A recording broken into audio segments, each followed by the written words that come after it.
Welcome to Myths and Slumber. Tonight, we explore the mysterious Baba Yaga, the iron-toothed witch who dwells at the boundary between worlds in her dancing hut. If ancient myths are your kind of bedtime story, subscribe before you drift off. Now get comfortable, close your eyes, and let the ancient stories carry you to sleep. Myths and Slumber. Target runtime, 90 to 120 minutes. Close your eyes now, dear traveler, and let yourself drift beyond the boundaries of the familiar world. Feel your breathing slow and deepen, as if you were drawing in the ancient mists that shroud the edges of reality. We journey tonight to a place where the veil between worlds grows thin, where the old magic still stirs in the shadows of birch and pine. Here, at the very edge of the known world, stands a hut unlike any other, perched upon chicken legs that scratch restlessly at the earth below. Settle deeper into comfort now, let your body relax completely. The modern world fades away like morning mist, and in its place, the timeless realm of myth and magic unfolds. You are about to encounter Baba Yaga, the witch who guards the threshold between life and death, between the mortal world and the realm of spirits. In the time before time, when the world was younger and the boundaries between realms were as fluid as morning mist, there lived a being whose name would echo through countless generations of Slavic storytelling. Baba Yaga, whose very name sends shivers through the souls of those who hear it whispered on the wind. The origins of Baba Yaga stretch back into the deepest antiquity of Slavic culture, to a time when the great forests of Eastern Europe were vast and unbroken, stretching from the Baltic shores to the steppes of the south. In these primordial woodlands, where ancient oaks grew to impossible heights and wolves still sang their primal songs to the moon, the old gods walked among mortals with ease. Some scholars of folklore believe that Baba Yaga's origins lie in the ancient Slavic goddess of death and rebirth, a figure who presided over the passage of souls from one realm to another. Like the Greek Hecate or the Celtic Morrigan, she was a triple goddess, embodying the maiden, the mother, and the crone in one fearsome form. But unlike these other divine figures, Baba Yaga became something more complex, more nuanced in the telling and retelling of her tales. Her name itself carries deep significance. Baba is the Slavic word for grandmother or old woman, a title of both respect and fear in traditional cultures. Yaga is more mysterious, possibly derived from the Old Church Slavonic word for horror or shuddering, or perhaps from an ancient word meaning snake or evil woman. Together, these elements create a name that speaks to the fundamental duality of her nature, the grandmother who might nurture or destroy depending on her whim. In the earliest tales, whispered around fires in villages that have long since crumbled to dust, Baba Yaga was described as one of three sisters, all bearing the same name, all dwelling at the edges of the world. The first Baba Yaga was said to control the dawn, her face pale as morning mist, her hair silver as the first light of day. The second ruled over the noon, fierce and bright, her eyes blazing like the summer sun at its peak. The third, and most feared, was the mistress of night, her skin dark as earth, her presence bringing the deep mysteries of darkness and death. These three aspects reflected the ancient Slavic understanding of time as cyclical, ever turning like the great wheel of seasons. Death was not an ending but a transformation, a passage from one state of being to another. Baba Yaga, in all her forms, served as the guardian of these transitions, the one who determined whether souls would pass safely to the next realm or be consumed by the darkness between worlds. The earliest depictions of Baba Yaga speak of her incredible age and power. Her teeth were said to be made of iron, filed to sharp points that could tear through flesh and bone with equal ease. Her nose was so long it scraped the ceiling of her hut when she lay down to sleep. Her fingernails had grown long and sharp as eagle talons, stained with the earth of 1,000 graves.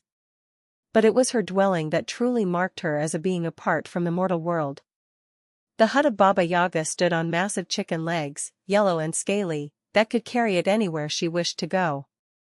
The legs could run with the speed of the wind, leaping over rivers and mountains, crossing from one realm to another with ease.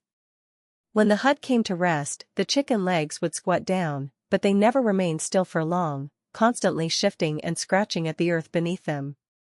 The hut itself was surrounded by a fence made of human bones, topped with skulls whose empty sockets glowed with an inner fire. This macabre barrier served not merely to frighten visitors, but as a testament to Baba Yaga's role as a collector of souls. Each skull represented a life that had passed through her domain, a spirit that had been judged and found wanting, or perhaps simply unlucky enough to cross her path on the wrong day.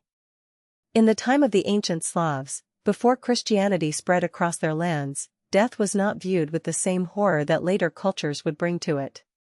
Death was simply another aspect of the natural world, as inevitable as the changing of the seasons or the rising of the sun. Baba Yaga embodied this ancient understanding, serving as both the terror of death and its necessary function in the great cycle of existence. The stories tell us that she possessed 3 supernatural servants, horsemen who rode across the sky at her command. The first was dressed all in white, riding a white horse with white harness, and wherever he went, day followed. The second wore red from head to toe, mounted on a red steed, bringing the blazing heat of noon in his wake. The third, most ominous of all, was clothed in black, astride a black horse, carrying the darkness of night behind him like a cloak. These horsemen were more than mere servants, they were extensions of Baba Yaga's will, manifestations of her power over time itself. Through them, she could bring day or night to any place she chose, could speed time forward or slow it to a crawl. This mastery over temporal forces marked her as a being of truly cosmic significance, not merely a witch or a monster, but a fundamental force of nature. Yet for all her terrible power, Baba Yaga was not simply a force of destruction. In many of the oldest tales, she serves as a helper to heroes and heroines who approach her with the proper respect and understanding. She tests mortals, yes, but those who pass her tests often receive gifts of inestimable value, magical objects that can transport them anywhere in an instant, knowledge of secrets that can save kingdoms, or wisdom that transforms them forever. This duality reflects the ancient Slavic understanding of the natural world as neither good nor evil, but simply powerful and demanding of respect. The forest could provide food and shelter, but it could also hide predators and lead travelers astray. The winter could be deadly cold, but it also brought the rest that allowed for spring's renewal. Baba Yaga embodied this same complex relationship between humanity and the forces beyond human control. At the very heart of Baba Yaga's legend stands her most remarkable and terrifying possession, the hut that walks upon chicken legs. This dwelling, unlike any human habitation, exists at the intersection of the possible and the impossible, a structure that defies both physics and logic while remaining utterly real in the realm of myth. The chicken legs themselves are described in exquisite and unsettling detail throughout the various tales that have survived the centuries. They are not the delicate limbs of barnyard fowl, but massive, ancient appendages scaled like a dragon's hide, yellowed with age and stained with the mud of countless journeys. Each foot ends in talons the size of scythe blades, capable of gripping the earth so firmly that even the mightiest storms cannot budge the hut when Baba Yaga wishes it to remain still. The legs tower above the tallest trees of the forest, lifting the hut high into the canopy where it sways gently among the branches like some impossible treehouse. When they move, the sound echoes for miles around, a rhythmic scratching and scraping that sends forest creatures fleeing in terror, a noise that mothers use to frighten disobedient children into silence. Listen, they whisper, do you hear that scratching? Baba Yaga's hut is walking tonight, searching for children who don't obey their parents. The hut itself appears deceptively small from the outside, a simple wooden structure that might house a single room. But those brave or foolish enough to enter discover that the interior defies all external measurements, stretching away into shadows that seem to have no end. The main room is vast enough to contain Baba Yaga's enormous form as she lies stretched across the floor, her iron teeth gleaming in the firelight, her feet pressed against one wall while her head nearly touches the other. The walls of the hut are lined with shelves that stretch upward into darkness, filled with jars and bottles containing substances that mortal eyes were never meant to see. Preserved organs from creatures both earthly and otherworldly float in murky liquids that glow with their own inner light. Dried herbs that grow only in the realm of the dead hang in bundles from the ceiling, their scent both alluring and deeply unsettling. Bones of various sizes and origins are scattered throughout, some human, others clearly from beasts that exist nowhere in the natural world. In the center of the great room stands a massive stone oven, its mouth large enough to roast an entire horse or, as some tales suggest, to cook unwary visitors who fail to pass Baba Yaga's tests. The fire within never dies, burning with flames that range from deep blue to brilliant white, casting dancing shadows that seem to move independently of their sources. The heat from this oven warms the entire hut, but it also serves a more sinister purpose, providing the means by which Baba Yaga prepares her magical concoctions and, when necessary, disposes of those who displease her. The hut's ability to move is not merely a means of transportation but a fundamental aspect of its supernatural nature. It can appear anywhere Baba Yaga desires, materializing out of morning mist or stepping sideways from behind a single tree, defying the basic principles of space and dimension. Travelers who encounter the hut often report that it seems to follow them, always appearing just at the edge of their vision, the sound of its massive chicken feet echoing through the forest behind them. But perhaps the most unnerving aspect of the walking hut is its apparent consciousness. The chicken legs respond not only to Baba Yaga's commands but seem to possess a rudimentary intelligence of their own. They can track prey across vast distances, following scent trails that are days or even weeks old. They can navigate through the deepest, darkest forests without stumbling, finding paths that exist only in the realm of magic. When threatened, they can run with supernatural speed, covering leagues in moments, or they can fight, using their massive talons as weapons capable of shredding steel and stone alike. The fence that surrounds the hut is as remarkable as the dwelling itself, a testament to Baba Yaga's power and her role as a guardian of the threshold between life and death. Each post is fashioned from a human femur, bleached white by years of exposure to sun and rain. The skulls that crown the fence are not randomly placed but arranged according to some arcane system that only Baba Yaga understands. Some face outward, their empty sockets serving as warnings to those who would approach uninvited. Others face inward, perhaps watching for escape attempts from those trapped within the compound. At night, these skulls glow with an inner fire, creating a ring of light around the hut that can be seen from great distances. This light is not warm or welcoming like the glow of human hearts, but cold and spectral, the pale luminescence of things that were once alive but have passed beyond the boundaries of death. The light serves multiple purposes. It marks the boundary of Baba Yaga's domain, warns away creatures that might threaten her solitude, and provides illumination for her nocturnal activities. The gate in this bone fence is perhaps the most significant feature of all, for it is here that visitors must make their crucial first impression upon the terrible witch. The gate posts are topped with particularly large skulls, their jaws hanging open as if caught in eternal screams. Between them hangs a gate made not of wood or iron, but of finger bones woven together with sinew and hair, creating a barrier that is both delicate in appearance and impossibly strong in reality. This gate will only open for those who approach with the proper words and attitude. The traditional greeting, preserved in countless folk tales, requires the visitor to address the hut directly. Little hut, turn your back to the forest and your front to me. Only when properly requested will the chicken legs slowly rotate, turning the door of the hut toward the supplicant and allowing entry into Baba Yaga's domain. Those who fail to observe this protocol, who attempt to force their way in or who approach with disrespect, find that the hut remains resolutely turned away from them, its back facing them like a cold shoulder.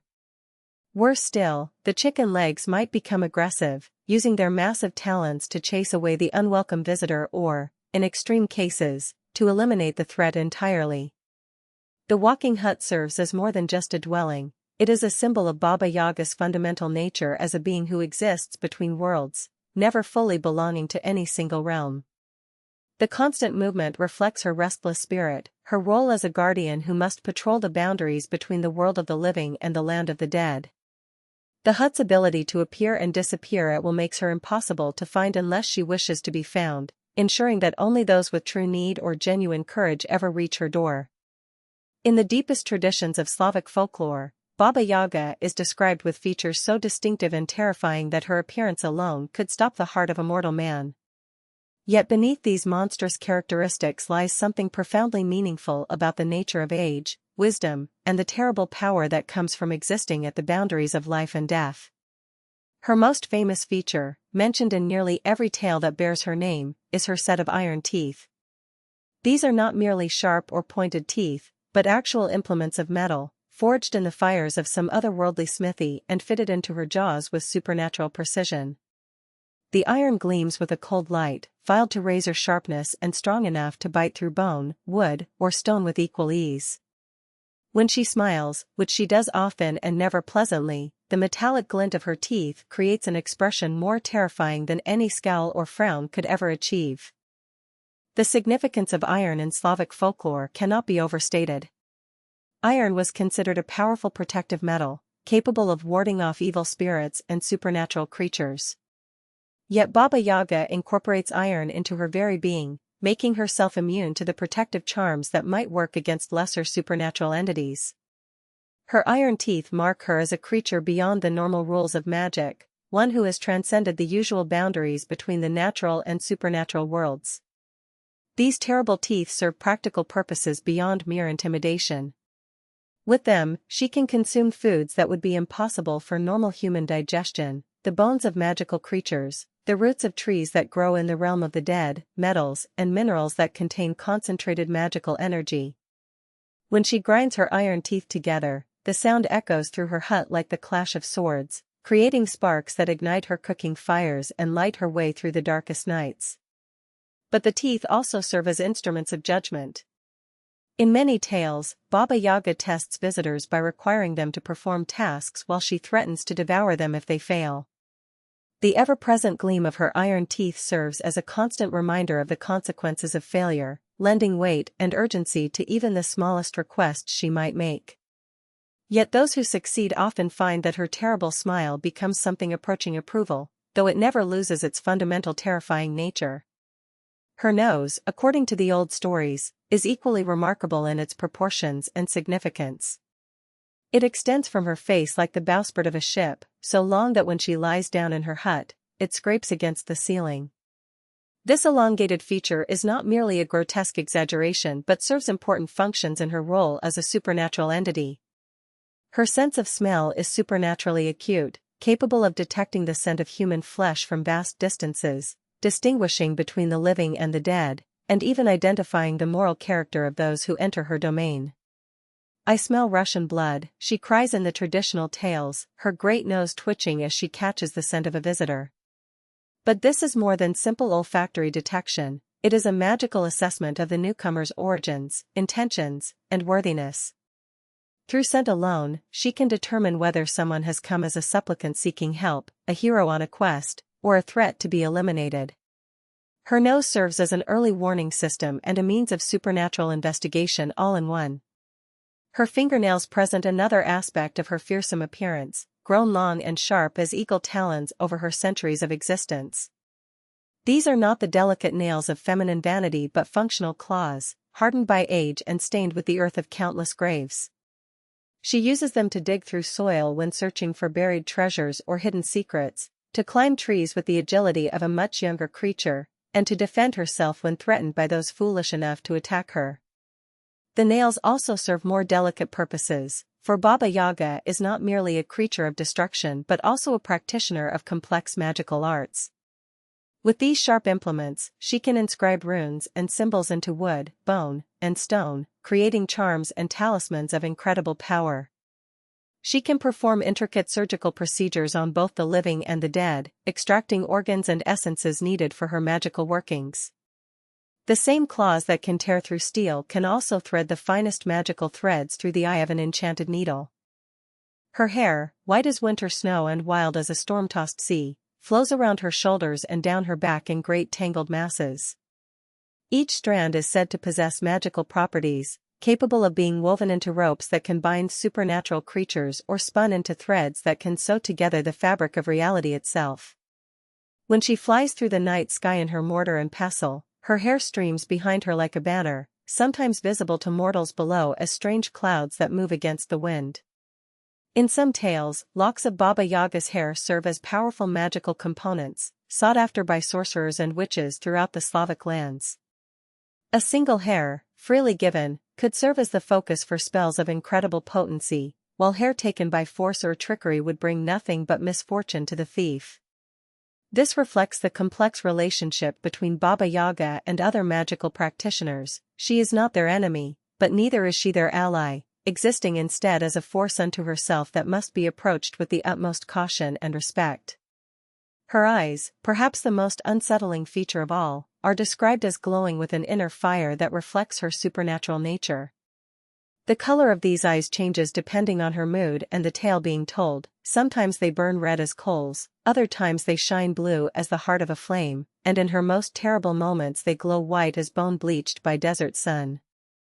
These eyes can see through illusions and deceptions, piercing the veils that mortals use to hide their true natures and intentions. When she fixes her gaze upon a visitor, they report feeling as though she is looking not merely at their physical form but directly into their soul, reading their memories, fears, and deepest secrets as easily as one might read words written on a page. This supernatural sight allows her to judge the worth of those who seek her aid, determining in moments whether they deserve her help or her wrath. Many heroes and heroines have found their quests hanging in the balance of that terrible gaze, their fates decided by what Baba Yaga sees reflected in the depths of their hearts. Her skin, weathered by countless centuries and stained by exposure to magical forces, tells the story of her incredible age and power. It is tough as leather in some places, allowing her to handle substances that would burn or poison normal flesh, yet surprisingly sensitive in others, capable of detecting the slightest changes in temperature, magical energy, or supernatural presence. Scars from ancient battles and magical experiments crisscross her form, each mark a testament to some forgotten adventure or arcane working. Despite her terrifying appearance, or perhaps because of it, Baba Yaga represents something fundamental about the nature of feminine power in Slavic culture. She is the ultimate grandmother figure, possessing all the wisdom and authority that comes with extreme age, but wielding it without the softness or sentimentality that might be expected. Her iron teeth and terrible claws mark her as a creature to be feared, but they also identify her as one who has survived and thrived in a world that destroys the weak and unprepared. In the mystical geography of Slavic folklore, few concepts are as important as the threshold, the boundary between one state of being and another. Baba Yaga exists as the ultimate guardian of these liminal spaces, the supernatural entity who controls passage between the world of the living and the realm of the dead, between the natural and the supernatural, between the known and the unknowable. Her role as threshold guardian manifests in countless ways throughout the traditional tales. Most literally, she dwells at the edge of the forest, that place where civilization meets the wild unknown. The forest itself represents the unconscious, the primal, the realm of instinct and ancient magic that exists beyond human understanding or control. Those who venture into the deep woods are crossing from the safe, ordered world of human society into a place where different rules apply, where magic is real and danger lurks behind every tree. Baba Yaga's hut, positioned at this crucial boundary, serves as a checkpoint where travelers must prove themselves worthy of passage. She tests those who would enter the forest depths, determining through various trials whether they possess the wisdom, courage, and proper intentions needed to survive what lies ahead. Those who fail her tests are turned away, consumed, or transformed into warnings for future travelers. Those who succeed receive her blessing and often magical aid that proves crucial to their quests. But her role extends far beyond simply guarding physical boundaries. She presides over the threshold between life and death, that ultimate passage that all mortals must eventually cross. In many tales, heroes must visit Baba Yaga's realm to retrieve something from the land of the dead, a lost love, a magical artifact, or knowledge that can only be obtained by consulting with those who have passed beyond the veil. She serves as the gatekeeper who determines whether such journeys are possible and whether the travelers will return alive. This connection to death is not morbid but reflects the ancient Slavic understanding of mortality as part of the natural cycle. Death was not seen as an ending but as a transformation, a passage from one form of existence to another. Baba Yaga, with her incredible age and supernatural nature, embodies the wisdom that comes from having witnessed countless such transitions. She has seen empires rise and fall, watched heroes achieve glory and fade into legend, observed the endless cycle of birth, death, and rebirth that governs all existence. Her tests often focus on character rather than strength or skill. In the famous tale of Vasilisa the Beautiful, the young woman must prove her virtue through patience, diligence, and respect for her elders before Baba Yaga will provide the fire she needs to save her family. The witch does not ask for displays of physical prowess or magical ability, but for demonstrations of moral worth and proper understanding of one's place in the natural order. These character tests reveal another aspect of Baba Yaga's role as threshold guardian. She protects the magical realm from contamination by those who would misuse its power. The deep forest and the realm of the supernatural contain forces that could devastate the mortal world if wielded by the wrong hands. By testing all who would enter, she ensures that only those with proper wisdom and moral grounding gain access to such dangerous knowledge. The threshold she guards is also temporal, marking the boundary between past and future, between the old ways and the new. She represents the ancient wisdom of the ancestors, the knowledge that has been accumulated over countless generations of human experience. Those who approach her with proper respect can tap into this vast reservoir of understanding, gaining insights that no living person could provide. But she also serves as a bridge to the future, possessing prophetic abilities that allow her to see the consequences of present actions and guide worthy supplicants toward favorable outcomes. Her mortar and pestle, perhaps her most famous mode of transportation, symbolizes this temporal guardianship. The mortar itself represents the vessel of transformation, the container in which raw materials are ground down and are formed into something new and useful. The pestle serves as the agent of change, the force that breaks down old forms to create new possibilities. When she flies through the sky in this vessel, she literally rides the tool of transformation, embodying the process by which the old becomes new. The trail she leaves behind as she flies tells another part of the story. With her broom, she sweeps away all traces of her passage, erasing the evidence of her supernatural intervention in mortal affairs. This sweeping motion represents the way time erases the immediate evidence of change while leaving behind its lasting effects. The heroes she helps go on to achieve great things, but their connection to her aid fades into legend and myth. Her knowledge of language represents yet another threshold she guards, the boundary between the speakable and the unspeakable, between knowledge that can be shared and secrets that must remain hidden. In many tales, she speaks in riddles and metaphors, forcing her visitors to interpret her words and discover their deeper meanings. This riddling speech serves multiple purposes. It protects dangerous knowledge from those unprepared to handle it, it tests the intelligence and wisdom of her supplicants, and it maintains the mystery that surrounds magical knowledge. She also guards the threshold between gender roles in traditional Slavic society. As an elderly woman living alone in the wilderness, she represents a rejection of conventional feminine behavior. She is not a wife or mother in the traditional sense, but rather an independent entity who answers to no one but herself. Her power comes not from relationships with men or from bearing children, but from her own accumulated knowledge and supernatural abilities. This independence makes her a complex figure for the heroes and heroines who encounter her. For young women like Vasilisa, she represents both the dangers and the possibilities that lie beyond conventional feminine roles. She shows that it is possible for women to wield power independently, but she also demonstrates that such power comes at a cost, separating those who possess it from normal human society. For male heroes, she represents the feminine principle in its most awesome and terrible form. She cannot be conquered through physical strength or intimidated through threats. Instead, she must be approached with wisdom, respect, and humility. This forces heroic males to develop aspects of themselves that pure warrior culture might neglect: patience, diplomacy, and the ability to recognize and honor power that takes forms different from their own. The thresholds she guards are not merely symbolic but have practical implications for the structure of the tales themselves. Her appearance in a story marks a crucial turning point, the moment when the protagonist must make a fundamental choice about their character and destiny. The encounter with Baba Yaga represents the hero's or heroine's final test before entering the most dangerous and transformative phase of their journey. Those who pass her tests emerge changed, marked by their encounter with something truly ancient and powerful.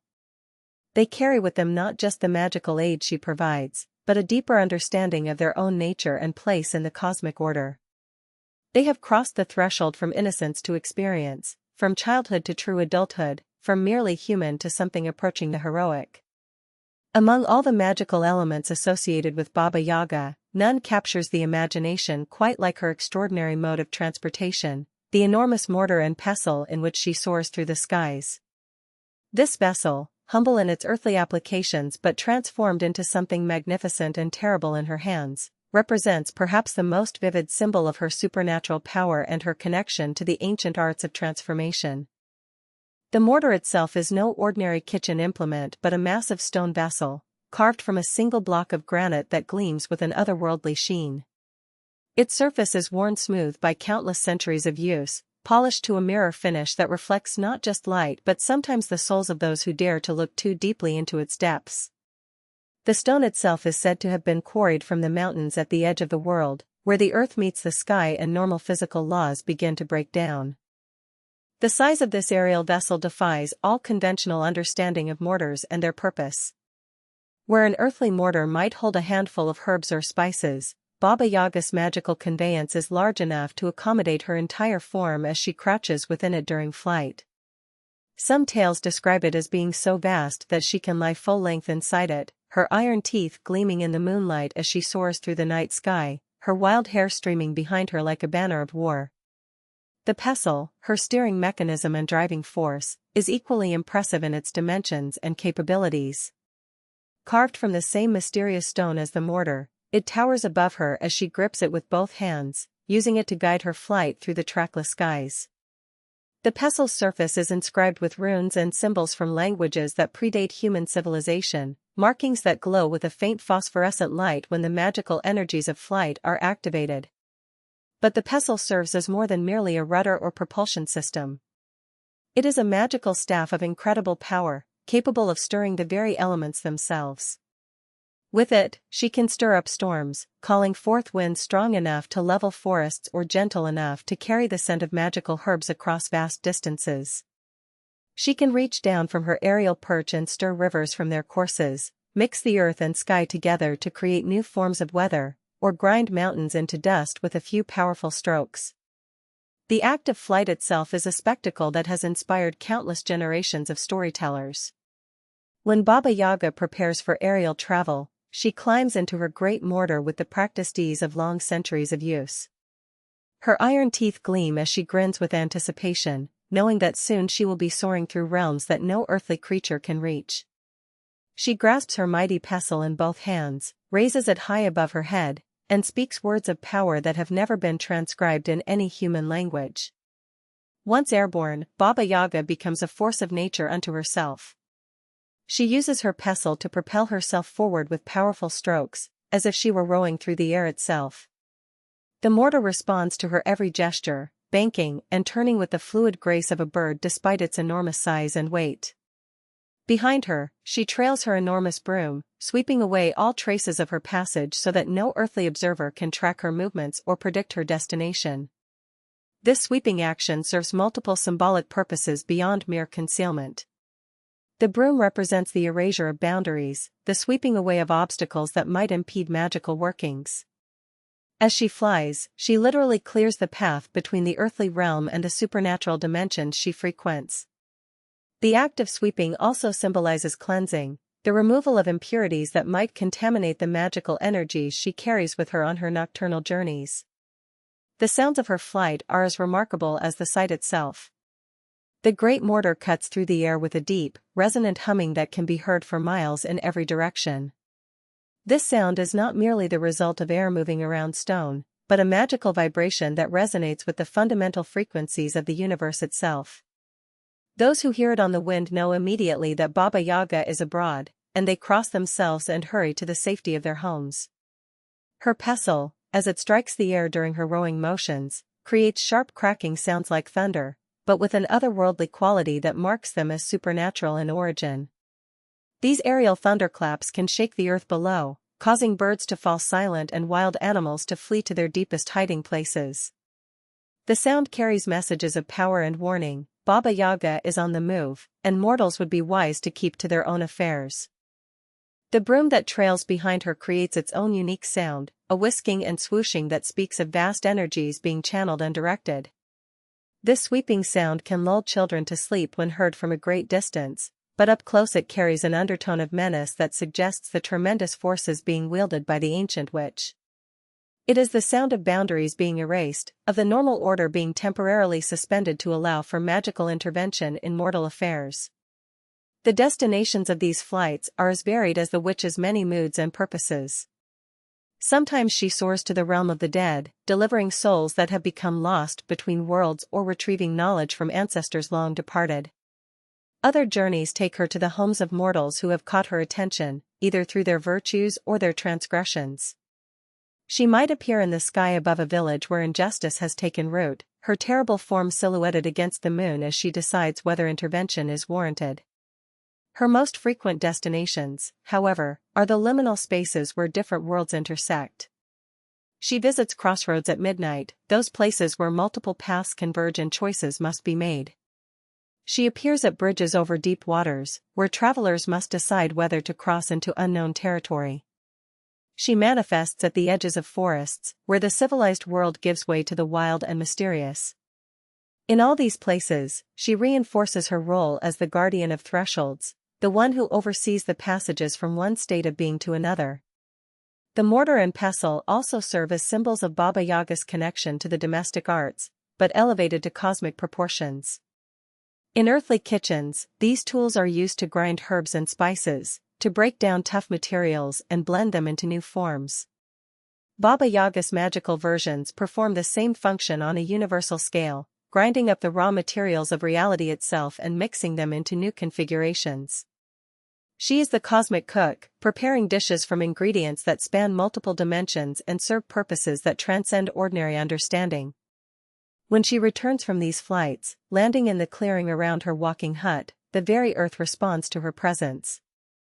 The mortar settles to the ground with a sound like distant thunder, its magical energies slowly dissipating back into the stone from which it was carved. The pestle, still warm from its contact with otherworldly forces, is carefully set aside until the next journey calls. The broom is propped against the fence of bones, its bristles still stirring with residual magic, ready to sweep away the next obstacle that might impede its mistress's will. Among all the tales that speak of encounters with Baba Yaga, none is more beloved or more profound than the story of Vasilisa the Beautiful and her magical doll.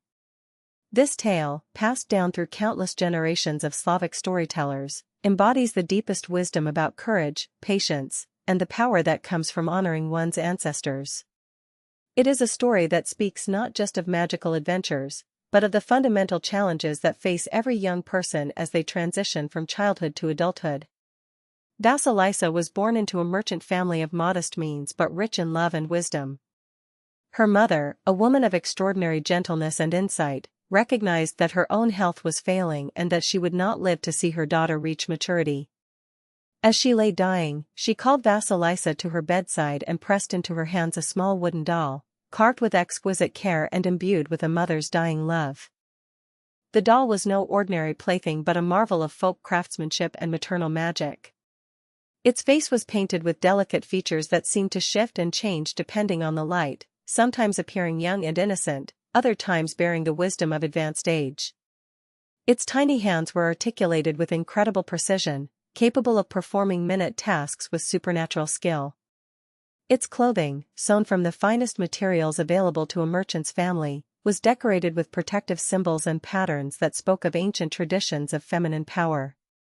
More importantly, the doll possessed a form of consciousness, a fragment of Vasilisa's mother's spirit that could offer guidance and counsel in times of need. When Vasilisa fed the doll small portions of her own food, as her mother had instructed, the tiny figure would come to life with subtle movements and whispered words of wisdom. It never spoke loudly enough for others to hear, but its advice was always sound, its warnings always heeded by the wise daughter who treasured her mother's final gift. After her mother's death, Vasilisa's father, unable to bear his grief alone, remarried a widow who brought with her 2 daughters of her own. These new family members harbored deep resentment toward Vasilisa's beauty and gentle nature, seeing in her everything they themselves lacked. The stepmother was cruel and calculating, the stepsisters petty and vindictive, and together they made Vasilisa's life a constant trial of patience and endurance. They assigned her the heaviest work, the most unpleasant tasks, and the longest hours of labor, hoping to break her spirit or mar her beauty through exhaustion and hardship. But Vasilisa bore these trials with grace, drawing strength from her mother's memory and wisdom from the whispered counsel of her magical doll. The harder they worked her, the more beautiful she became, as if adversity only served to polish her inner radiance to an even brighter shine. When Vasilisa's father died, the stepmother's cruelty knew no bounds. She moved the family to a cottage at the very edge of the dark forest, knowing that the proximity to that wild and dangerous place would fill the household with fear and apprehension. The cottage was small and poorly maintained, its windows facing directly toward the tree line where shadows moved in patterns that suggested supernatural watchers. At night, strange sounds echoed from the depths of the woods, the howling of wolves that might not be wolves, the creaking of trees that bent without wind, and sometimes, far in the distance, the scratching sound of something enormous moving through the darkness. The stepmother chose this location deliberately, knowing that it would provide the perfect opportunity to rid herself of her unwanted stepdaughter. She waited for the darkest night of the winter, when the new moon provided no light and the forest seemed to pulse with malevolent energy. Then she gathered her daughters around her and announced that the fire in their hearth had died and could not be relit from the cold ashes that remained. The stepsisters immediately supported their mother's decision, claiming that they were too frightened to venture into the dark forest alone. They spoke of the terrible witch who lived in the walking hut, of her iron teeth and her taste for human flesh, of the fence of bones that surrounded her dwelling and the skulls that glowed with supernatural fire. Their words were meant to terrify Vasilisa into refusing the task, but the brave girl simply nodded her acceptance, knowing that opposition would only make her situation worse. As she prepared for the journey, wrapping herself in her warmest cloak and filling a small bag with bread for the road, Vasilisa consulted her magical doll in whispered conversation. "What should I do, little mother?" she asked, using the pet name she had given to the tiny figure that contained her real mother's spirit. "How can I survive an encounter with the terrible Baba Yaga?" With these words of wisdom echoing in her heart, Vasilisa set forth into the dark forest, following the narrow path that led toward the dwelling of Baba Yaga. The trees seemed to close in around her as she walked, their branches reaching down like grasping fingers, their roots rising up to trip unwary travelers. Strange sounds echoed from all directions, the hoot of owls that might be more than they seemed, the rustle of creatures moving through the underbrush, and always, growing stronger as she progressed, the rhythmic scratching sound that marked the movement of the witch's walking hut. The forest itself seemed to test her resolve, presenting her with illusions and false paths designed to lead her astray. But each time she felt uncertainty creeping into her heart, she would touch the doll hidden in her clothing and receive whispered guidance that kept her on the true path. "Left at the lightning-struck oak," the doll would murmur. "Straight ahead past the spring where the water runs black. Do not look directly at the eyes that watch from the hollow tree." As dawn approached, Vasilisa saw a horseman gallop past her on the path ahead. He was dressed entirely in white, mounted on a white horse with white harness and tack, and where he passed, the darkness began to give way to the pale light of early morning. The sight filled her with wonder and a strange sense of hope, though she did not yet understand the significance of what she had witnessed. At midday, another horseman thundered past, this one clothed in brilliant red, astride a red steed that seemed to burn with inner fire. His passage brought the full heat and light of noon, driving away the last shadows of the forest and revealing the path ahead with crystal clarity. Again, Vasilisa marveled at the sight, sensing that these riders were more than merely human travelers but not yet comprehending their true nature. As evening approached and she drew near to her destination, a third horseman appeared, garbed in black from head to toe and mounted on a horse as dark as midnight. His passage brought the deep shadows of night, and in his wake, Vasilisa saw her first glimpse of the witch's domain, a fence of human bones topped with skulls that began to glow with eldritch fire as darkness fell across the forest. As night deepened around the forest clearing where Baba Yaga's hut stood on its restless chicken legs, Vasilisa approached the bone fence with her heart hammering against her ribs like a caged bird. The skulls atop the fence posts turned to follow her movement, their empty sockets flickering with that cold, supernatural fire that provided the only illumination in the absolute darkness beneath the trees. Each skull seemed to whisper as she passed, though she could not make out the words they spoke in their ancient, forgotten languages. The gate itself presented the first test of her courage and understanding. Made from finger bones woven together with sinew and hair, it stood slightly ajar, as if inviting her to enter while simultaneously warning her of the dangers that lay beyond. Remembering her doll's counsel about proper behavior and respect, Vasilisa did not simply push through the gate but stood before it and spoke the traditional words that had been passed down through generations of folklore. Vasilisa stepped carefully into the hut, marveling despite her fear at the impossible dimensions of the interior space. Baba Yaga lay stretched across the floor, her iron teeth gleaming in the firelight, her enormous form filling the room from wall to wall. Her wild hair spread around her like a silver sea, and her eyes glowed with that same supernatural fire that crowned the skull-topped fence posts outside. The sight should have paralyzed the young woman with terror, but the doll's presence gave her strength to speak truthfully and respectfully. "I am prepared to work, grandmother," Vasilisa replied, using the respectful term that acknowledged Baba Yaga's age and status while demonstrating her own understanding of proper behavior toward her elders. The use of grandmother was particularly significant, recognizing the witch not as a monster to be feared but as an ancient source of wisdom to be honored, despite her terrifying appearance. Baba Yaga's eyes glittered with what might have been pleasure at this show of proper respect. "Very well then, little granddaughter," she said, the term carrying both mockery and a grudging acknowledgement of Vasilisa's courtesy. "You may stay the night and work for me, but know this, I will set you tasks that would challenge grown men, and if you fail in any of them, I will grind your bones in my mortar and feast upon your flesh." The threat was delivered matter-of-factly, without malice but with absolute certainty. With a gesture of one massive hand, Baba Yaga indicated the chaos that filled her enormous dwelling. Scattered across the floor were years' worth of accumulated debris, the bones of countless meals, both magical and mundane, dust that had settled in layers thick as snow, cobwebs that stretched from wall to wall like the nets of giant spiders, and substances that defied identification, some glowing with their own light, others seeming to absorb illumination from their surroundings.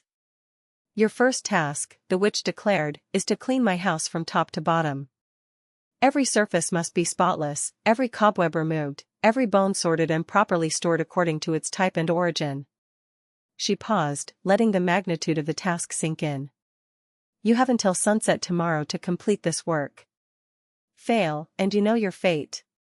As if the cleaning were not daunting enough, Baba Yaga then gestured towards several large sacks that stood in one corner of the hut. "While you clean, you must also sort these grains," she continued. "Wheat must be separated from barley, barley from oats, oats from millet, and each type placed in its proper container. Not a single grain may be misplaced, not a single kernel may be damaged in the sorting." The task seemed impossible for one person to complete in the time allowed, which was precisely the point of the test. Finally, the witch indicated a large cauldron that bubbled ominously in a corner near the great oven. "And while you clean and sort, you must also tend my cooking fire, ensuring that it never burns too hot nor grows too cool. The potion in that cauldron must simmer at precisely the right temperature, or it will be ruined and you will suffer the consequences." The three simultaneous tasks were clearly designed to test not just Vasilisa's work ethic but her ability to manage multiple responsibilities while maintaining attention to detail. As dawn broke, signaled by the passing of the white horseman that Vasilisa now understood to be Baba Yaga's servant controlling the day, the witch prepared to depart on her own mysterious business. She climbed into her great mortar, grasped her pestle, and prepared to launch herself into the sky. Before departing, she fixed Vasilisa with a stare that seemed to pierce directly into her soul. As soon as the sound of the mortar and pestle faded into the distance, Vasilisa pulled out her magical doll and shared a portion of her meager breakfast with it. The doll came alive in her hands, its tiny features animated with her mother's loving spirit. "Do not despair, my daughter," it whispered. "Rest now, and let me help you with these tasks. Your kindness and proper behavior have earned you assistance that Baba Yaga herself cannot see or prevent." As Vasilisa watched in wonder, the doll began to grow, not in physical size but in influence and power. Suddenly the hut was filled with invisible helpers, the spirits of ancestors and household guardians that the doll had called to assist the worthy granddaughter. Brooms swept the floors of their own accord, rags wiped surfaces clean without human hands to guide them, and the grain began to sort itself into neat piles according to type and quality. Throughout the day, as these supernatural helpers completed the impossible tasks, Vasilisa tended the fire with careful attention, ensuring that the mysterious potion maintained its proper temperature. She spoke words of gratitude to her invisible assistants and to her mother's spirit residing in the doll, understanding that this help came not from her own magical power but from the love and wisdom of those who had gone before her. When Baba Yaga returned as the sun set, announced by the passing of her black horseman bringing the night, she found her hut transformed. Every surface gleamed with cleanliness, the grain was sorted perfectly into separate containers, and her potion had simmered to exactly the right consistency. The witch's terrible eyes glowed as she inspected the work, searching for any flaw that would give her excuse to fulfill her threat. But there were no flaws to be found.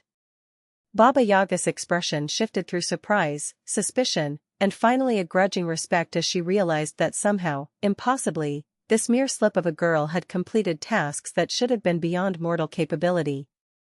For the first time in centuries, someone had passed one of her tests so completely that she could find no fault with their performance. The second night in Baba Yaga's domain brought new challenges for Vasilisa, each more complex and dangerous than the tasks of the previous day. The witch had been impressed by the girl's completion of what seemed impossible work, but impression alone would not guarantee survival. Now came the true tests, the challenges that would determine whether Vasilisa possessed not just diligence and proper respect, but the deeper qualities of wisdom and understanding that marked those worthy of supernatural aid. As the Black Horseman completed his passage across the sky and deep night settled over the forest, Baba Yaga settled her enormous form across the floor of her hut and fixed Vasilisa with a stare that seemed to penetrate to the very core of her being. "You have shown yourself capable of work, little granddaughter," the witch said, her iron teeth gleaming in the firelight. "But work alone does not make one worthy of fire from the realm beyond the veil. Tonight you must demonstrate wisdom, and wisdom is tested not through labor but through understanding." The witch gestured to a collection of objects that had not been present the night before, items that seemed to materialize from the shadows at the edges of the great room. There were 3 keys, each wrought from a different metal and bearing intricate designs that hurt the eyes to look upon directly. There were 3 boxes, each sealed with locks that corresponded to the keys, and each radiating an aura of power that made the air around them shimmer like heat waves rising from summer stone. Baba Yaga rose to her feet, her massive form towering over the girl as she began to describe the contents of each box. "The first key is wrought of gold," she said, indicating a key that blazed with warm yellow light. "It opens the box that contains the power of wealth beyond measure. Choose this, and you will never know want or need. Gold will flow to you like water, precious stones will seek your touch, and all the material abundance of the world will be yours to command." The golden key seemed to pulse with its own heartbeat, and Vasilisa could feel its allure pulling at something deep within her. After years of poverty and hard labor in her stepmother's household, the promise of wealth was seductive indeed.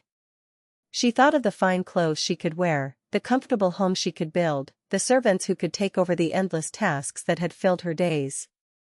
But even as these visions danced through her mind, she remembered her mother's teachings about the true sources of happiness and fulfillment. The silver key gleamed with a cold, pure light that reflected Vasilisa's face and its polished surface, but showed her as she might become with supernatural beauty enhanced beyond all mortal limits. Her reflection looked back at her with eyes that held the power to command love and devotion with a glance, lips that could speak words of such sweetness that kingdoms would fall at her feet. Yet something in that perfect reflection disturbed her, a coldness that reminded her of ice rather than warmth, of taking rather than giving. "The third key," Baba Yaga said, and now there was something different in her tone, a note of respect that had been absent when describing the others, "is wrought of iron, the metal that protects against evil and binds promises into unbreakable vows." The iron key was dark and simple, bearing none of the ornate decoration of its companions.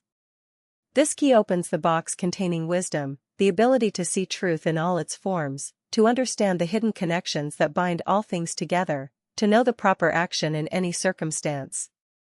Unlike the golden and silver keys, the iron key did not shine or pulse with attractive light. It lay quiet and unassuming among its flashier companions, drawing the eye not through beauty but through a sense of profound solidity and permanence.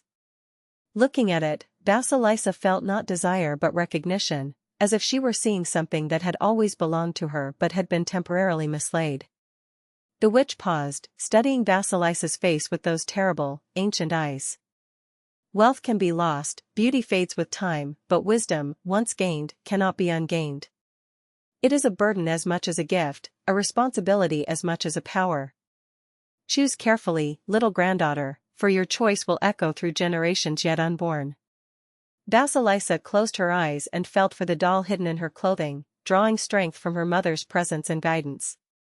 In her mind, she heard again her mother's dying words about the importance of wisdom and proper understanding, about the responsibility that came with knowledge and the obligation to use power in service of others rather than merely for personal gain. When she opened her eyes, her decision was clear. Without hesitation, she reached for the iron key, its weight settling into her palm with a sense of rightness that confirmed her choice. As her fingers closed around the metal, she felt a shock of recognition, as if the key had been waiting specifically for her touch. The iron was warm despite its appearance, and she could feel power flowing through it, not the flashy energy of gold or silver, but something deeper and more lasting. Baba Yaga's smile was different this time, lacking the predatory gleam that had marked her previous expressions. "Interesting," she murmured, though her tone suggested that she had expected this choice all along. "Open your box then, little wise woman, and receive what you have chosen." The iron key slid into its corresponding lock with a soft click that seemed to echo through dimensions beyond the physical. As Vasilisa turned the key, the box opened to reveal not treasure or magical objects, but something far more precious, pure knowledge in the form of crystallized light. The light flowed from the box and into her, not through her eyes but directly into her understanding, filling her mind with insights and connections that transformed her perception of everything around her. Suddenly she could see the true nature of her surroundings with clarity that was almost overwhelming. She understood that Baba Yaga was not simply a witch or monster, but a fundamental force of the universe, a necessary component in the great cycle of life, death, and rebirth that governed all existence. She saw that the three horsemen were not separate entities but aspects of time itself, made manifest in forms that human minds could comprehend. She realized that her own journey to this place had been guided not by chance or cruel stepmother, but by the invisible threads of destiny that connected all things. But with this understanding came the weight that Baba Yaga had warned her about. She could see the pain and suffering that existed throughout the world, the injustices that cried out for correction, the countless souls who wandered lost between life and death. She felt the responsibility that came with knowledge, the obligation to use her newfound wisdom not for personal gain but in service of the greater good. With wisdom flowing through her like liquid starlight, Vasilisa found herself seeing Baba Yaga's domain with completely transformed understanding.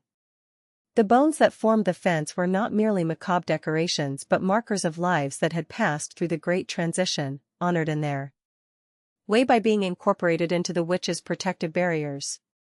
The skulls that crowned each post were not trophies of victims but guardians, souls that had chosen to remain in service to the greater cosmic order that Baba Yaga represented.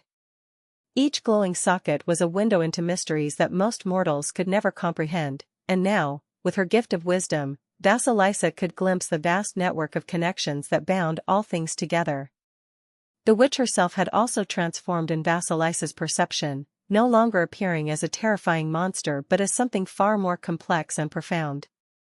Her iron teeth were not instruments of cruelty but tools forged by necessity, designed to consume the spiritual poisons that might otherwise contaminate the delicate balance between worlds.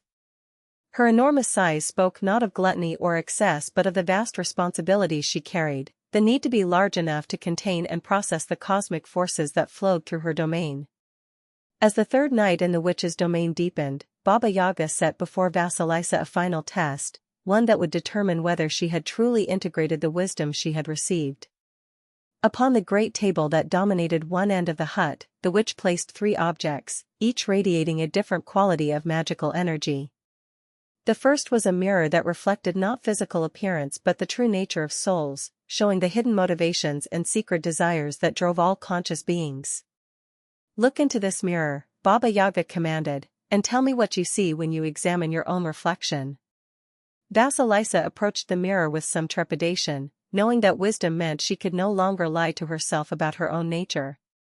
What she saw there was both reassuring and challenging, A young woman whose heart was genuinely kind but who struggled with moments of anger and resentment toward those who had mistreated her. She saw her own capacity for both great love and occasional pettiness, her desire to help others balanced against her very human need for recognition and appreciation. "I see someone who tries to be good but is not perfect," she said honestly, understanding that anything less than complete truth would be detected instantly by her supernatural host. "I see someone who wants to serve others but who also desires happiness for herself. I see potential for both great kindness and small cruelties, depending on the choices I make in the moments that define my character." Baba Yaga nodded approvingly at this assessment. "Truth about oneself is the beginning of all wisdom," she said. "Those who cannot see their own flaws clearly will never be able to help others overcome theirs." She gestured toward the second object, a crystal sphere that seemed to contain swirling galaxies of light and shadow. "This sphere shows the consequences of actions across time," the witch explained.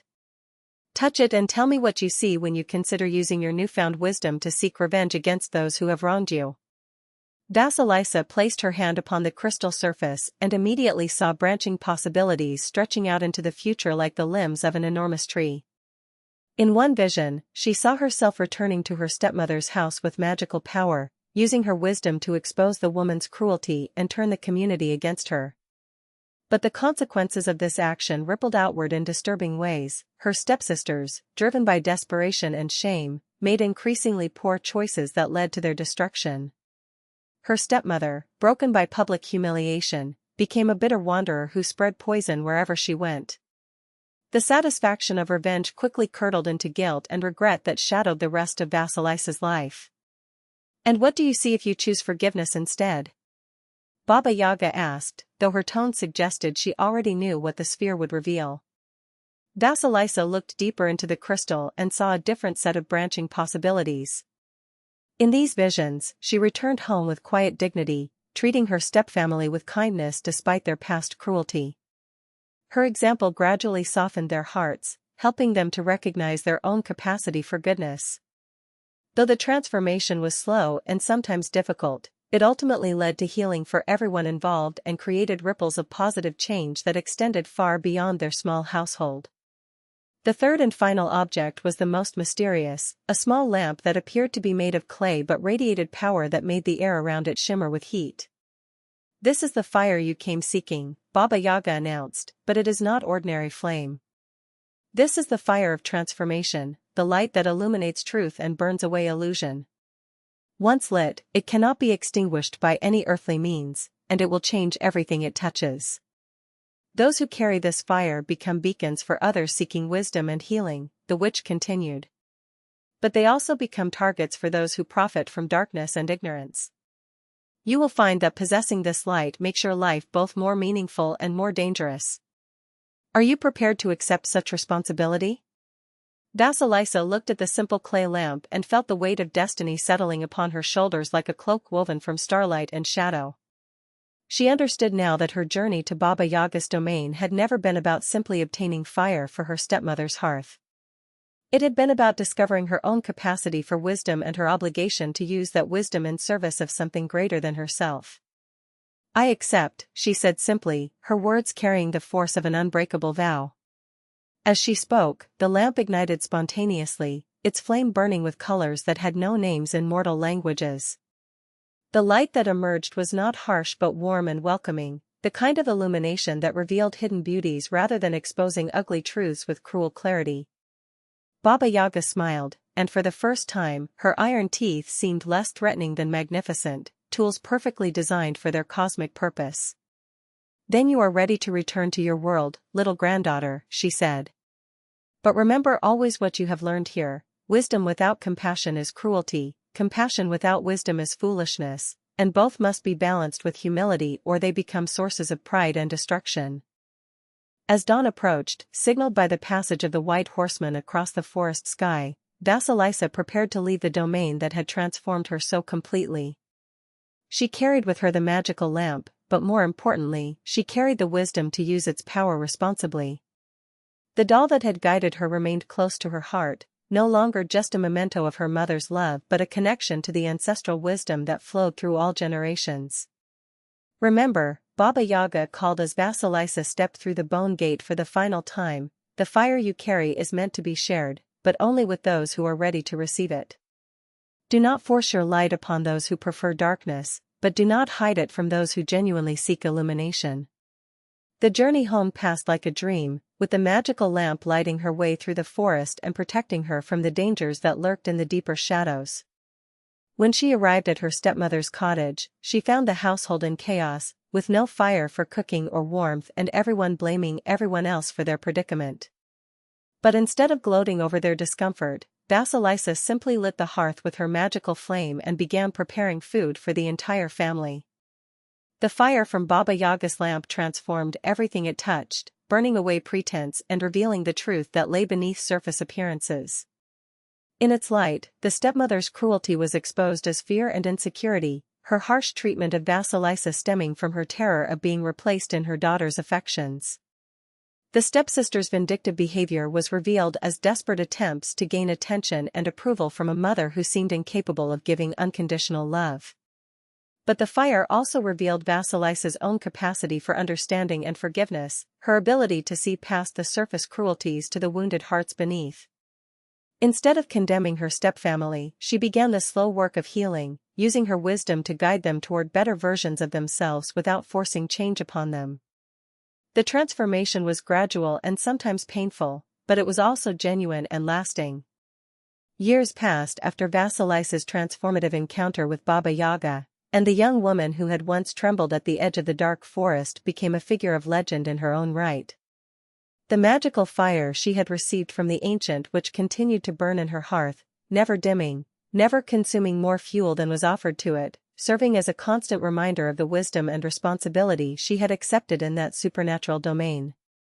The changes that began in her stepmother's household gradually spread outward like ripples on still water, touching the lives of everyone who encountered Vasilisa's transformed presence.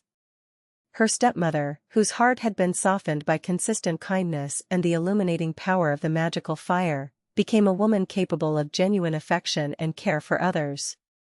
The transformation was not instant or easy, years of bitterness and fear could not be erased overnight. But slowly, patiently, Vasilisa's example showed her stepmother that love was not a finite resource that had to be hoarded but an inexhaustible wellspring that grew stronger when shared freely. The stepsisters, too, found themselves changed by proximity to the wisdom fire and their stepsister's patient guidance. The elder, who had been consumed by jealousy of Vasilisa's beauty, discovered her own talents for music and storytelling, gifts that brought her recognition and fulfillment in ways that mere physical attractiveness never could. The younger sister, whose cruel tongue had once been her primary weapon against a world she feared, learned to use her sharp wit in defense of those who could not defend themselves, becoming known throughout the region as an advocate for justice and fair treatment. Word of the household's transformation spread through the village like the warmth from Vasilisa's magical hearth. People began to seek her out, drawn by stories of the young woman who possessed an almost supernatural ability to see to the heart of problems and suggest solutions that served everyone involved. She never claimed special powers or demanded payment for her counsel, simply offering her insight to anyone who asked with genuine sincerity. Her reputation eventually reached the ears of the local prince, a young man who had inherited a kingdom plagued by bitter disputes between different factions of nobles. Unlike many rulers who sought to maintain power through force or manipulation, this prince possessed genuine desire to serve his people well, but lacked the wisdom to navigate the complex political currents that threatened to tear his realm apart. When his advisors suggested that he consult with the woman known for her unusual insight, he set aside his royal pride and traveled to her village in the simple clothes of a common man. When he arrived at Vasilisa's door, he found not a mysterious oracle surrounded by mystical trappings, but a woman of quiet dignity engaged in the simple task of spinning thread by her magical hearth. The fire cast dancing shadows on the walls, but its light was warm and welcoming rather than intimidating or otherworldly. She greeted him with the same courtesy she showed to all visitors, offering food and drink without asking his name or business, treating him as a guest worthy of respect rather than interrogating him about his purposes. "I have heard," he said carefully, not yet ready to reveal his true identity, "that you possess great wisdom and can see solutions where others see only problems. Vasilisa smiled gently, her eyes reflecting the dancing flames of her magical fire. I possess only the wisdom that comes from recognizing how little I truly know, she replied. But sometimes, when we stop trying to be clever and simply listen with open hearts, solutions appear that were hidden by our own assumptions and expectations. Intrigued by this response, the prince began to describe the conflicts plaguing his kingdom, speaking of noble houses that had nursed grudges for generations, of economic disputes that seemed to have no resolution satisfactory to all parties, of social divisions that threatened to erupt into civil war. He spoke with the frustration of someone who genuinely cared about his people's welfare but felt overwhelmed by the complexity of the challenges he faced. Vasilisa listened without interruption, her attention focused not just on the specific problems he described but on the underlying patterns that connected them all. Her gift of wisdom allowed her to see how each conflict was related to the others, how the nobles' grudges stemmed from unresolved grief over past losses, how the economic disputes arose from fear of scarcity rather than actual shortage of resources, how the social divisions were maintained by people who had forgotten their fundamental shared humanity. The solutions you seek, she said when he had finished speaking, cannot be imposed from above through royal decree or enforced through military might. They must grow from within the hearts of your people, nurtured by understanding and watered with genuine compassion. She rose and moved to a window that looked out over her small garden, where plants that should not have been able to grow together flourished in harmonious abundance. See how these different plants share the same soil and sunlight, she continued, gesturing toward the impossible garden. Each contributes something unique to the whole, some provide shade for their neighbors, others add nutrients to the soil, still others attract beneficial insects that help all the plants flourish. They do not compete for resources but find ways to share them that benefit everyone. The prince joined her at the window, marveling at the garden's diversity and abundance. But these are only plants, he protested. People are more complex, driven by ambitions and fears that plants do not possess. Vasilisa nodded thoughtfully, acknowledging the validity of his observation while also seeing deeper truths that he had not yet grasped. You are right that people are more complex, she agreed, but they are also more capable of growth and change than you might imagine. The same impulses that drive them toward conflict can be redirected toward cooperation if they are given proper understanding of how their own well-being is connected to the well-being of others. She turned back to face him, her eyes holding the steady light of inner certainty. Your nobles nurse grudges because they believe their grievances have never been acknowledged, she continued. Create ceremonies where these old hurts can be spoken aloud, witnessed by the community, and formally released. Not forgotten, for that would be neither possible nor wise, but transformed from sources of ongoing poison into memories that teach without destroying. The prince found himself captivated not just by her suggestions but by the gentle authority with which she spoke them. Here was someone who had clearly faced her own darkness and emerged not hardened but somehow made more compassionate by the experience. Her wisdom carried no trace of condescension or superiority, but felt like water offered to someone dying of thirst. The economic disputes, she went on, arise because people fear there is not enough prosperity to go around. Show them how cooperation creates more wealth than competition destroys. Establish workshops where different craftsmen can share techniques and resources, creating goods of higher quality than any could produce alone. Build markets where farmers from different regions can trade their surpluses, so that what is abundant in one area can supply what is scarce in another. As she spoke, the prince began to see his kingdom not as a collection of competing interests but as a living system where each part could contribute to the health of the whole. Her vision was not naively optimistic but grounded in realistic understanding of human nature and social dynamics. She acknowledged the challenges that would arise but offered practical steps for addressing them before they could escalate into larger conflicts. The prince departed with a heart full of hope and a mind buzzing with practical plans for implementing her suggestions. But more importantly, he carried with him a transformed understanding of his role as a leader and his relationship with his people. He had come seeking solutions to specific problems and found instead a new way of seeing the world that would inform every decision he made for the rest of his reign. As seasons turned into years and years into decades, Vasilisa's influence continued to spread throughout the land like seeds carried on the wind. The prince she had counseled became known as one of the wisest rulers in the region's history, famous not for military conquests or accumulated wealth, but for creating a kingdom where justice and compassion flourished in equal measure. His success attracted the attention of neighboring rulers, many of whom sought audiences with the mysterious woman whose counsel had transformed his realm so completely. But Vasilisa remained in her simple village dwelling, tending her impossible garden and maintaining her magical hearth, offering wisdom to any who sought it with genuine hearts while never actively promoting herself or claiming special status. She understood, with the clarity that came from her encounter with Baba Yaga, that true wisdom lost its power when it became entangled with ego or ambition. Her role was not to accumulate followers or build monuments to her own insight, but to serve as a conduit for the ancient knowledge that flowed through all generations. The magical doll that had guided her through her original quest remained her constant companion, though its role had evolved as Vasilisa herself had grown in wisdom and capability. No longer did she need its whispered advice for daily decisions or simple challenges. Instead, it served as a connection to the deeper mysteries, the ancestral wisdom that transcended individual understanding. In her quietest moments, when faced with questions that seemed to have no good answers, she would consult with the spirit of her mother that dwelt within the tiny figure, drawing upon insights that came from beyond the boundaries of mortal experience. One such moment came when a young woman arrived at her door, bearing an uncanny resemblance to Vasilisa herself in her youth. The girl was accompanied by an older woman who claimed to be her aunt, but there was something in the elder's eyes that reminded Vasilisa powerfully of another figure from her past. As the visitors settled by her hearth, the magical fire cast dancing shadows that seemed to reveal hidden truths about their true natures and purposes. The older woman remained silent during this initial plea, but Vasilisa's enhanced perception allowed her to see the subtle signs of supernatural nature that marked her true identity.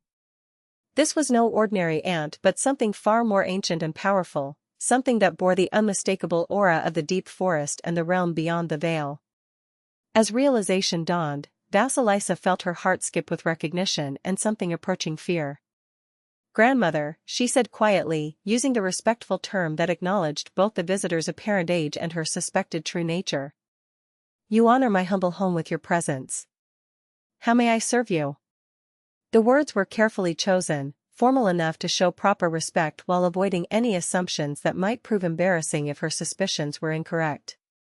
The older woman smiled, and in that expression Vasilisa glimpsed the iron teeth that confirmed her identity beyond any doubt. "You have grown wise indeed, little granddaughter," Baba Yaga said, dropping her disguise with a casual gesture that revealed her true form. "I have come to see how you have used the gifts I provided, and to present you with a new student who faces challenges similar to those you once confronted." The young woman gasped at the revelation, her eyes wide with terror as she realized she was in the presence of the legendary witch whose very name was whispered with fear throughout the land. But Vasilisa moved quickly to reassure her, understanding from her own experience how overwhelming such an encounter could be. "Do not be afraid," she said gently. "The grandmother's appearance can be frightening, but she comes as a teacher, not as a threat. Trust in her wisdom even when her methods seem harsh." Baba Yaga nodded approvingly at this response. "You speak well, little teacher," she said to Vasilisa. "But tell me, what do you see when you look at this young one who seeks your aid?" The question was clearly a test, an opportunity for Vasilisa to demonstrate how her wisdom had developed since their last meeting. Vasilisa studied the young woman carefully, not just with her physical eyes but with the deeper sight that had been awakened during her encounter with the supernatural realm. What she saw was complex and troubling, a soul trapped not by external curse but by internal chains forged from guilt, shame, and self-hatred. The girl's family had indeed suffered misfortunes, but these arose not from supernatural malice but from patterns of behavior that had been passed down through generations, each family member adding their own pain to the accumulated burden. "I see someone who believes she is cursed," Vasilisa said slowly, choosing her words with care. "But the curse she speaks of lies not in the external world but within her own heart. Her family's troubles arise from wounds that have never healed, passed from parent to child like a poisonous inheritance that grows stronger with each generation." This question struck at the heart of the girl's dilemma, forcing her to confront the deeper issues that lay beneath her surface request. She had assumed that her family's troubles had external, supernatural causes that could be addressed through magical means. But the truth was far more complex and, in some ways, more difficult to address than any mere curse would have been. Vasilisa rose from her seat by the fire and moved to the window that looked out over her magical garden, the same window where she had once stood with the prince while explaining how different plants could flourish together. "Come here," she said softly to the young woman. "Let me show you something that may help you understand what you truly seek." Reluctantly, the girl joined her at the window, her tears still flowing but her attention caught by the impossible abundance displayed in the garden beyond. "See those roses there," Vasilisa said, pointing to a section where blood-red flowers bloomed with unusual intensity. "They grow in soil that was once poisoned by the tears of a grieving mother. For years, nothing would grow in that spot because the earth itself was saturated with sorrow and despair." The young woman leaned closer to the window, studying the thriving roses with growing fascination. "But something changed," Vasilisa continued. "Instead of trying to remove the poisoned soil or pretend the grief had never existed, I learned to transform it. I added other elements, soil from places where great joy had been experienced, water blessed by those who had found peace after terrible loss, seeds that had been handled by people who had learned to carry sorrow without being destroyed by it." She gestured toward the magical fire that burned in Vasilisa's hearth, its flames dancing with colors that spoke of supernatural origins and transformative power. "Fire can destroy, yes, but it can also purify and transform. The fire you seek is not one that will burn away your family's history, for that would be both impossible and unwise. Instead, you need the fire that illuminates truth, that shows you how to work with your inheritance rather than being overwhelmed by it." Vasilisa returned to her seat, understanding now why Baba Yaga had brought this young woman to her door. This was not simply about helping another person in distress, but about continuing the cycle of wisdom that had begun with her own transformation years ago. She was being called to serve as a bridge between the ancient knowledge that Baba Yaga represented and the new generation that would carry that knowledge forward into an uncertain future. "I will teach you," she said to the young woman, her words carrying the weight of solemn commitment. "But you must understand that what I offer is not a quick solution or magical cure. It is a path of gradual transformation that will require courage, patience, and willingness to face truths about yourself and your family that may be difficult to accept." Baba Yaga rose from her seat, her massive form somehow managing to move with grace despite the confines of the small dwelling. "Then my work here is finished for now," she declared, her iron teeth gleaming as she smiled with satisfaction. "The cycle continues, wisdom passes to new hands, and the ancient knowledge adapts to serve new circumstances. This is as it should be." Before departing, she placed her hand briefly on Vasilisa's shoulder, a gesture that conveyed approval, gratitude, and a kind of blessing that transcended ordinary human understanding. "You have used my gifts well, little granddaughter," she said softly. "The fire I gave you has indeed spread as it was meant to, lighting other fires that will outlast us both." As the ancient witch faded back into the forest shadows from which she had emerged, Vasilisa felt the full weight of her responsibility settling upon her shoulders once more. She was no longer simply a person who had survived an encounter with the supernatural, but a guardian of wisdom in her own right, charged with helping others navigate the same treacherous passages she had once faced. In the deep reaches of time, where mortal understanding grows thin as mountain air, Baba Yaga continues her eternal journey across the boundaries between worlds. Her hut walks its restless path through forests that exist in multiple dimensions simultaneously, its chicken legs carrying her to places where the desperate, the seeking, and the worthy gather courage to face the ultimate tests of character and wisdom. She is constant as the turning of seasons, inevitable as the passage from life to death, necessary as the force that sorts wheat from chaff in the great granary of existence. The stories of those who have encountered her multiply like ripples on still water, each tale carrying within it kernels of truth that sustain and guide future generations. Vasilisa's story becomes legend, then myth, then archetype, but the essential wisdom it contains remains as vital and transformative as ever. Children hear these tales whispered by firelight and carry within their hearts the understanding that courage, respect, and proper wisdom can overcome even the most terrifying challenges. But Baba Yaga herself remains unchanged by fame or fear, existing beyond the reach of human praise or condemnation. She serves forces far greater than mortal understanding, maintaining the delicate balance that keeps the universe functioning in its proper order.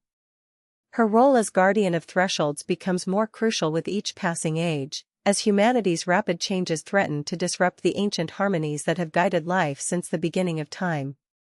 The modern world, with its electric lights and mechanical wonders, might seem to have no place for such ancient figures, but Baba Yaga adapts as she always has.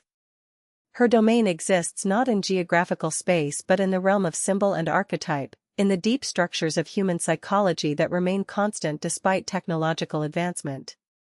The young people who seek her out in contemporary times may arrive by automobile rather than on foot, but their need for wisdom and transformation remains as urgent as ever. The tests she presents evolve with the times while retaining their essential character. Modern supplicants might find themselves asked to sort through vast amounts of information rather than physical grains, to navigate complex ethical dilemmas involving technology and social media rather than simple questions of household management. But the underlying principles remain the same: respect for wisdom, willingness to work diligently, courage to face uncomfortable truths about oneself, and commitment to using knowledge in service of others rather than purely for personal gain. Her hut, too, adapts to changing circumstances while maintaining its essential nature. The chicken legs might occasionally be replaced by other forms of locomotion: wheels that roll across impossible terrain, propellers that carry it through dimensions beyond the physical, or energy fields that allow it to manifest wherever it is needed most urgently.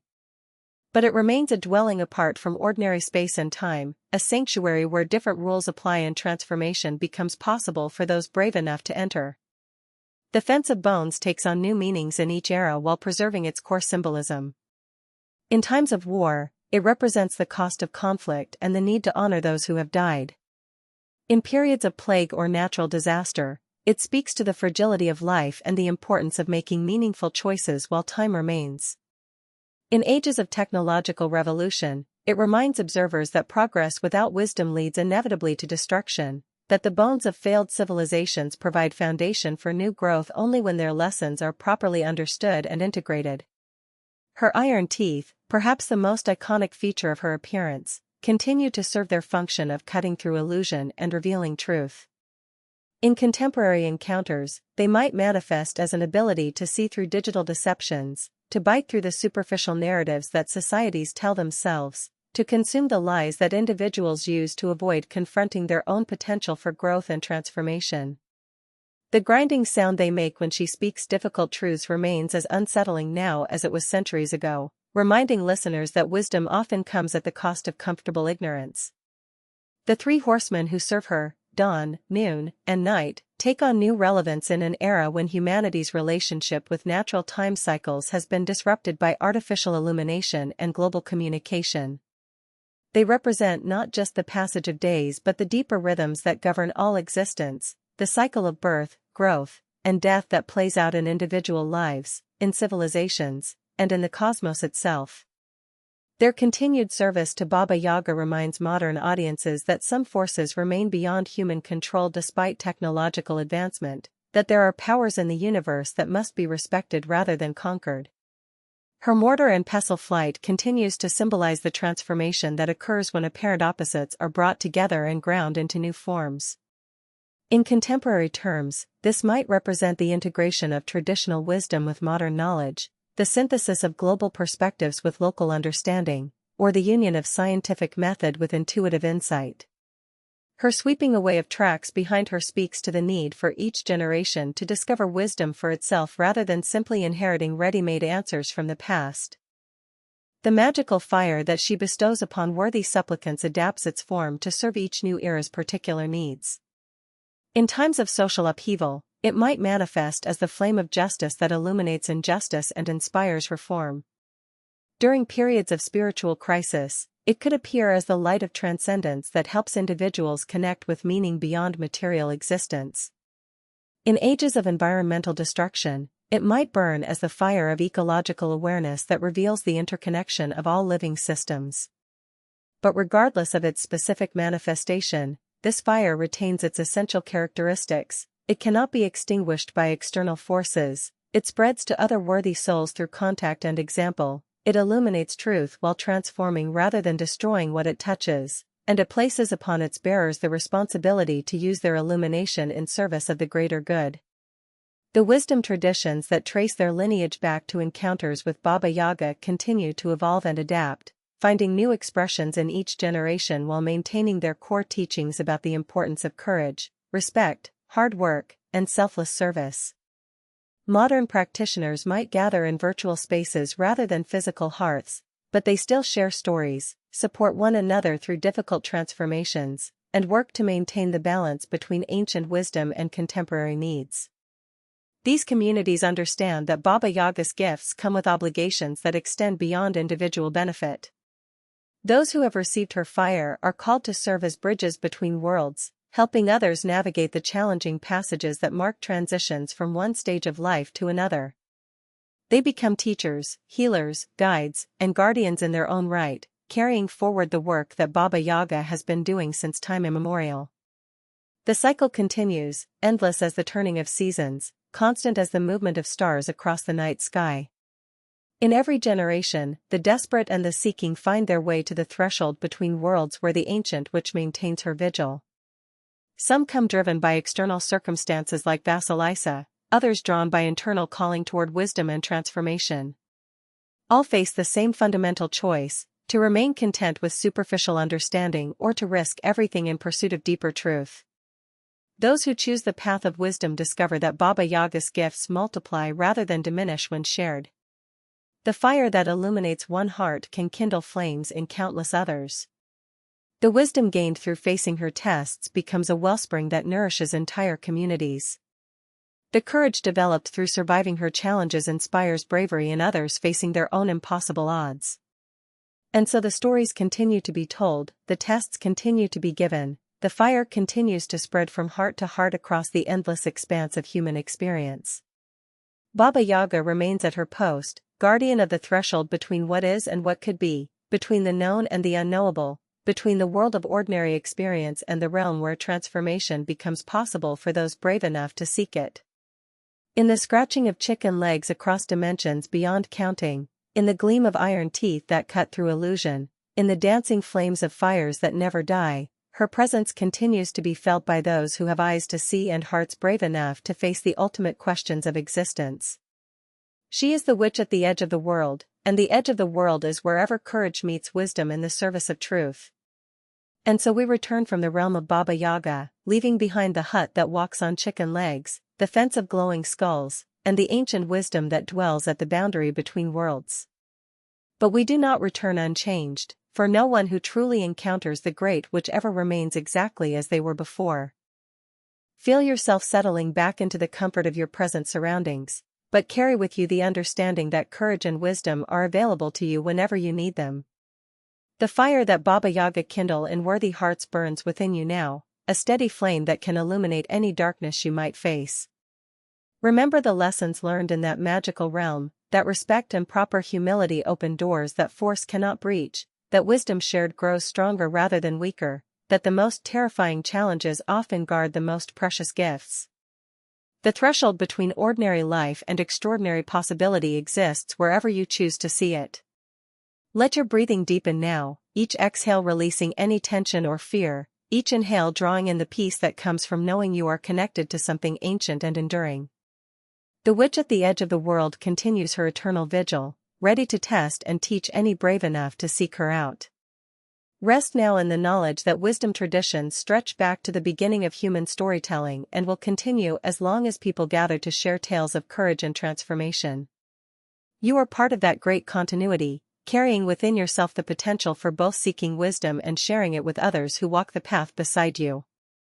Sleep well, dear traveler, and dream of chicken legs scratching across starlit landscapes, of fires that never die, and of the ancient grandmother whose tests reveal the hero that dwells within every sincere heart.